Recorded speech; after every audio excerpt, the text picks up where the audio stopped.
You're listening to Winnipeg's Classic 107. My name is Simon Rusnak.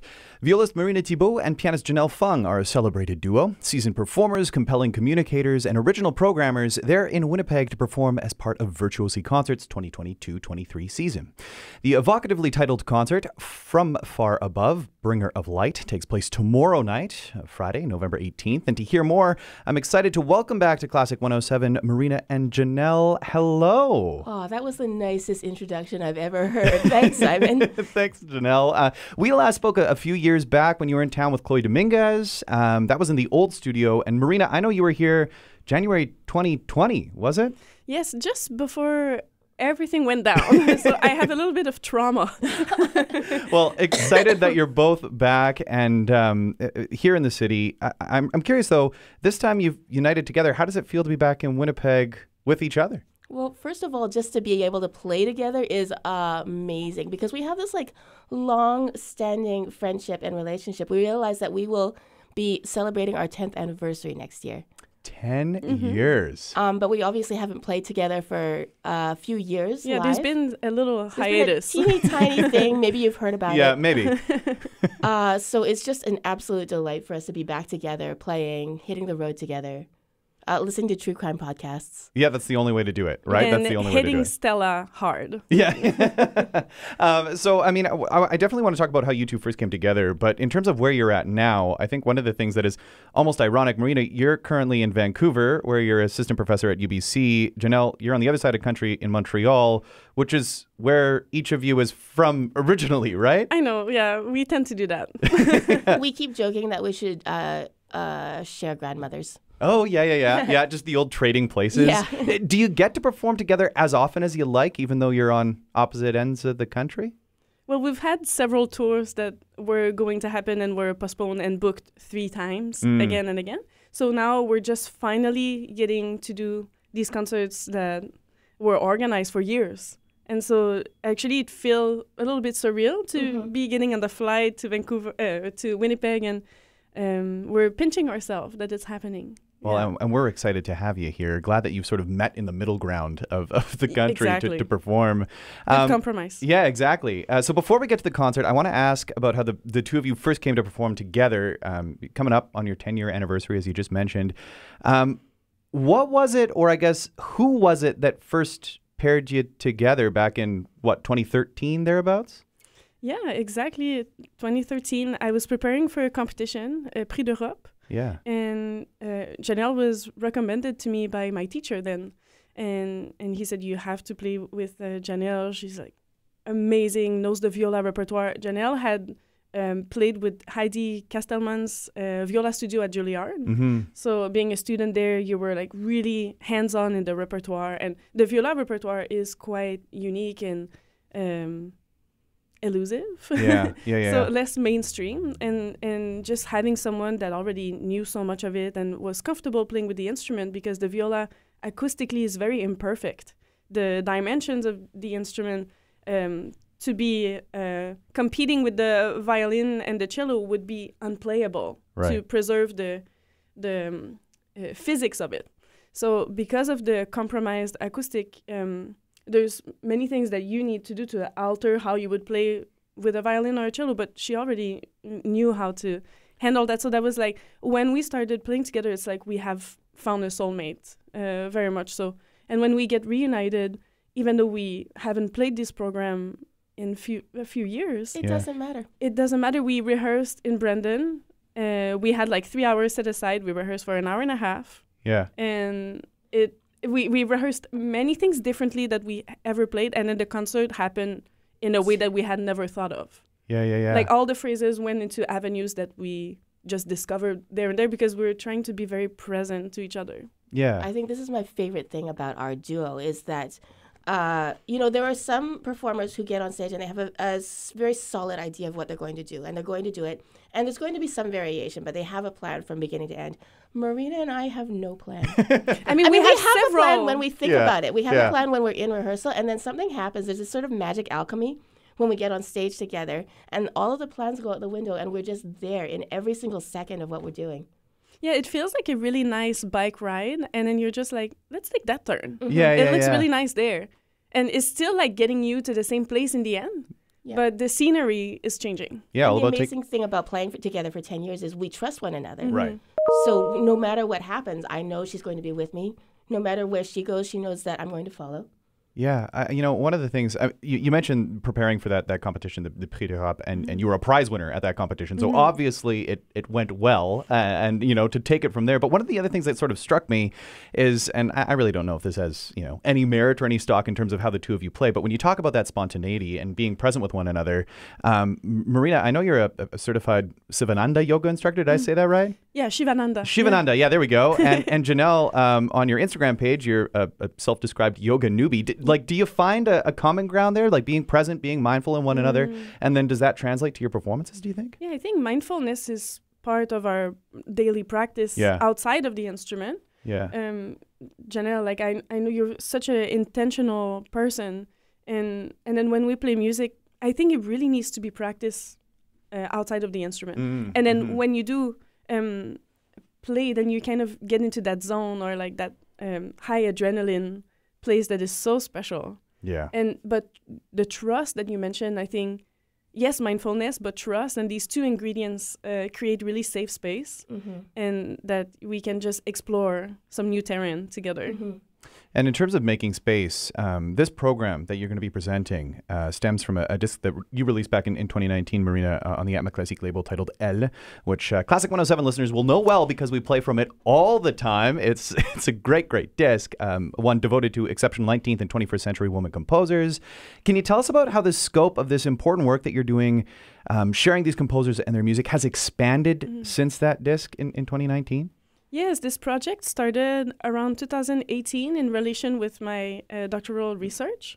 And of course, at that time, I came across some data stating that women composers were on stage for 2.2% of series programming or orchestra programming, and 2.8% on radio, with peaks around Women's Day in March. And so at first, of course, the concert was very much booked only in March, and it now looking back on it, like, yes, it feels a little bit like tokenized, right? And so we, my intention with the program actually was to revolve it around a work by Anna Pidgorna, the child bringer of light.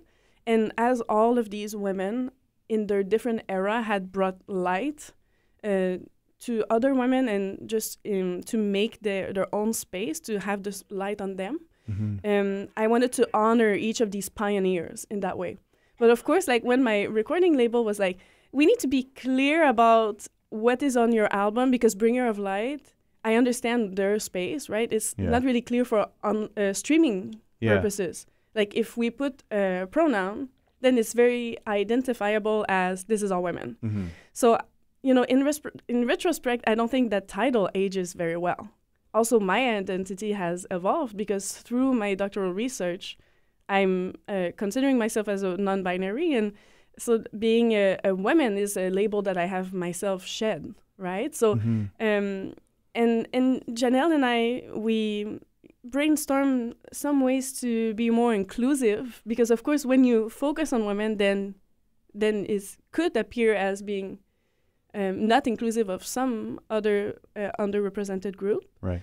And identity is a strong component of this program. Maybe you can. That's what I was going to ask about. Is how it manifests itself through the program. The program has really evolved to be a meditation on identity. Yeah. Identity of people who, in some way, shape, or form, are considered in their time somehow slightly different. Whether it be a woman composer in the 19th century like Clara Schumann, or Melody McIver, who identifies as non-binary. We also talk a lot about identity in terms of culture in this particular program. One of the pieces on the program is really, really special to me by a woman named Alexina Louis. And her music is so, so special to my heart because I've been playing her music since I was a teenager.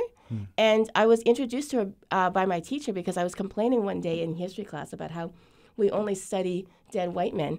And he said, oh, you should listen to this woman's music. And it was like a revelation to me that this woman who looks like me, who probably has the same cultural touchstones as I do, who is doing this beautiful merging of East and West and trying to sort of grapple with her own identity within the framework of classical music has a space and has a voice.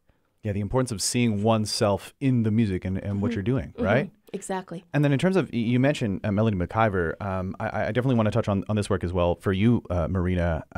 Melody McIver, assistant professor of Indigenous music in the Des Hôtels Faculty of Music, who integrates electronics with Western classical music to shape a new genre of Anishinaabe composition. Also happens to be a fellow violist, right? Exactly. That's how I discovered Melody. CBC did a profile on their album Reckoning. And when I came across that music, I was like, this is the future of the viola right there. And I remember like we started following each other on Instagram. That's how everything starts. It's right? true. That's true. And we were discussing, of course, like in the summer of 2020, everyone was just sitting at home trying to think like, how can I do better?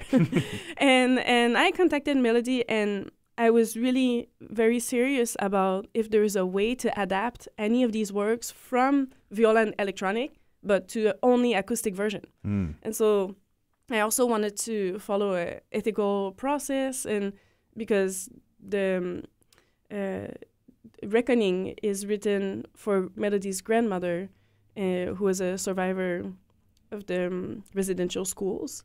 And so there's a lot of trauma in that music and in the emotions around it. Yeah, I was also gonna cough. No worries. Yeah, exactly. And so with their permission, because all of this music is improvised, it was never written down. Right. And so Melody asked their producer if they could write down what their fingers were doing. And then the next step was to hire a third-party arranger to try to add all of the looping that was created electronically, Right. but with double stops and harmonics and circular bowing. And so we got into this whole playground. Yeah. And I'm so thankful that I have the permission to play these works by amazing Anishinaabe composer. Yeah, it's going to be a very thought-provoking program, and one that I have to say feels like the perfect follow-up to the last Virtuosi concert, which was a few weeks back. It was Virtuosa with Infusion Baroque, which focused on 16th, 17th century composers, and now it feels like we're just making our way into the next. Like it feels like that continued exploration and showcase of this wonderful music that we should all be experiencing, right? So I want to thank you for both, putting this forward and bringing it to the Winnipeg audience. Well, and also all kudos to Heather and Jen at Virtuosi for planning such a beautiful and intentional series. So we're really excited about it. From Far Above, Bringer of Light takes place at 7:30 p.m. tomorrow. That's Friday, November 18th at St. Andrew's United Church. More details, you can head to classic107.com, click on the events tab, or virtuosiconcerts.ca. Of course, you'll also be performing music together, I probably should mention. And one of those works, a major one, is the Rebecca Clark Viola Sonata. We're going to hear a movement from it, the second movement. Marina, would you mind telling us a bit more about this work? Absolutely. Rebecca Clark is our viola influencer. Yeah. Good way to put it. We know the viola. She put the viola on the map. She was one of the first musicians to play in an orchestra in England, out of 6 other female players. She played with Pablo Casals. She premiered works of Maurice Ravel. She worked with him, and a lot of his aesthetic is embedded into her own writing. She is not only a fantastic violist, but the piano writing is just out of this world. She must have played the piano very well. There's no evidence, but the only evidence is actually the score and how well it's written. Of course, like she was the victim of many biases. The piece that you're about to hear was actually tied first prize for the Berkshire competition. But the sponsor of the competition was asked to break the tie, and the sponsor knew very well Rebecca Clark. So in order not to be accused of any bias, the sponsor decided to vote for the other artist. There was other conspiracies that said that the piece didn't win because people thought it was Ravel who sent it under a different pseudonym. Oh, wow. Because it's so good. Yeah. People really thought, like, what is that? Like, they couldn't believe that it was written by a woman. Like, these are actual words that were said after the competition. I cannot believe this piece was written by a woman. And so Rebecca Clark was going through this extremely difficult path that she was crafting herself. She married very late into her 50s, which was really uncommon at the end of the Edwardian era. Normally, people married much earlier and stopped their career. So she was a girl boss. And her husband was a brilliant pianist. He taught at Juilliard, and he begged her to write another viola sonata, but at this point she was really out of the game. It was too hurtful. And she replied in that letter, "Will you allow me to knit a sweater for you?" Oh, wow. So maybe I hope the sweater looks really nice, because I would have preferred a second viola sonata. But thankfully, we have this one, and it's one that you know intimately well. We're going to hear your playing alongside Maria Scarfone in this particular recording. This is the second movement to the Rebecca Clark Viola Sonata. Marina and Janelle, thanks for coming by Classic 107. Thanks a lot, Simon. Thank you for having us.